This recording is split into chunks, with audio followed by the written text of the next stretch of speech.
ನುಡಿದರೆ ಮುತ್ತಿನ ಹಾರದಂತಿರಬೇಕು, ನುಡಿದರೆ ಮಾಣಿಕ್ಯದ ದೀಪ್ತಿಯಂತಿರಬೇಕು, ನುಡಿದರೆ ಸ್ಫಟಿಕದ ಶಲಾಕೆಯಂತಿರಬೇಕು, ನುಡಿದರೆ ಲಿಂಗ ಮೆಚ್ಚಿ ಹೌದೌದೆನ್ನಬೇಕು, ನುಡಿಯೊಳಗಾಗಿ ನಡೆಯರ್ದಿರ್ದಡೆ ಕೂಡಲ ಸಂಗಮನೊಂತಲವನಯ್ಯ.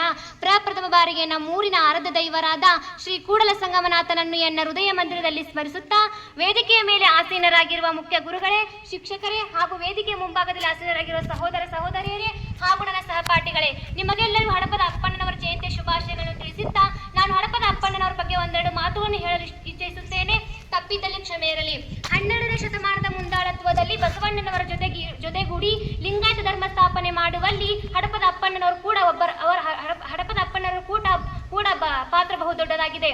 ಹಡಪದ ಅಪ್ಪಣ್ಣನವರು ವಿಜಯಪುರ ಜಿಲ್ಲೆಯ ಬಸವನ ಬಾಗೇವಾಡಿ ತಾಲೂಕಿನ ಮಸವಿನಾಳ್ ಎಂಬ ಗ್ರಾಮದಲ್ಲಿ ಜನಿಸಿದ್ದು, ಹಿಂದಿನ ಕಾಲದಲ್ಲಿ ಅಂದಿನ ಸಮಾಜದಲ್ಲಿ ಇದ್ದ ಜಾತಿ ಪದ್ಧತಿ, ಅಂದಿನ ಸಮಾಜದಲ್ಲಿ ಇದ್ದ ಲಿಂಗ ಪದ್ಧತಿ, ಅಂದಿನ ಸಮಾಜದಲ್ಲಿ ಇರ್ತಕ್ಕಂಥ ವರ್ಣ ಪದ್ಧತಿ, ಇಂಥ ಜಾತಿ ಭೇದ, ಲಿಂಗ ಭೇದ, ವರ್ಣ ಭೇದ, ವರ್ಗ ಭೇದ ಇವೆಲ್ಲವನ್ನು ಹೋಗಲಾಡಿಸೋದಕ್ಕೋಸ್ಕರ ಹಡಪದ ಅಪ್ಪಣ್ಣನವರು ಅನೇಕ ಪಾತ್ರವನ್ನು ವಹಿಸಿ ವಚನಗಳ ಮೂಲಕ, ತಮ್ಮ ಬರವಣಿಗೆಯ ಮೂಲಕ ವಚನಗಳನ್ನು ಬರೆದಿದ್ದಾರೆ. ವಚನವೆಂದರೆ ಪ್ರಮಾಣ ಅಥವಾ ಕೊಟ್ಟ ಮಾತು ಎಂದರ್ಥ. ಅವರ ಹಡಪದ ಅಪ್ಪಣ್ಣನವರು 1000ಕ್ಕೂ ಹೆಚ್ಚು ವಚನಗಳನ್ನು ಬರೆದು 250 ವಚನಗಳು ಮಾತ್ರ ದೊರಕಿವೆ ಎಂದು ಹೇಳಲಾಗುತ್ತದೆ.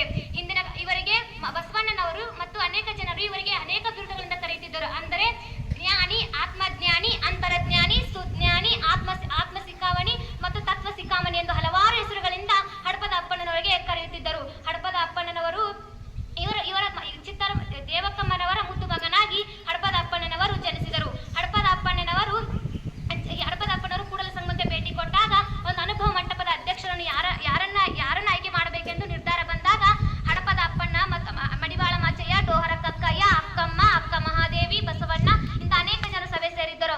ಆಗ ಬಸವಣ್ಣನವರು ಹಡಪದ ಅಪ್ಪಣ್ಣನವರಿಗೆ ಈ ಒಂದು ಸಭೆಯ ಅಧ್ಯಕ್ಷರನ್ನು ಯಾರನ್ನಾಗಿ ಆಯ್ಕೆ ಮಾಡಬೇಕೆಂದು ನಿರ್ಧಾರ ಮಾಡಿದಾಗ, ಆಗ ಅಪ್ಪಣ್ಣನವರು ಬಸವಣ್ಣನವರಿಗೆ ದಯಮಾಡಿ ಈ ಒಂದು ಅನುಭವ ಮಂಟಪದ ಅಧ್ಯಕ್ಷರನ್ನಾಗಿ ಅಲ್ಲಮ ಪ್ರಭು ಈ ಅನುಭವ ಮಂಟಪದ ಅಧ್ಯಕ್ಷರಾಗಲು ಸೂಕ್ತ ಎಂದು ಹೇಳಿದಾಗ ಅಲ್ಲಮ ಪ್ರಭು ಅವರನ್ನ ಅನುಭವ ಮಂಟಪದ ಅಧ್ಯಕ್ಷರನ್ನಾಗಿ ಆಯ್ಕೆ ಮಾಡಲಾಯಿತು.